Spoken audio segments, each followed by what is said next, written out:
How to get 7 enchantments on boots in Minecraft. So first just place your anvil right there, then just simply open it up, then just put your feather falling right here, then your protection enchanted book right there, then you will get this one, just put it right there.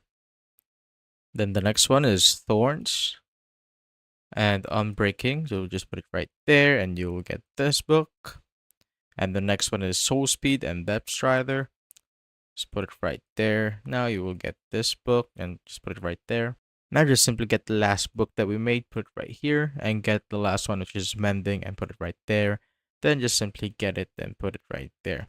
Now get your boots and just upgrade it on the order that we upgraded our book. So this is the first one, second one, and third one.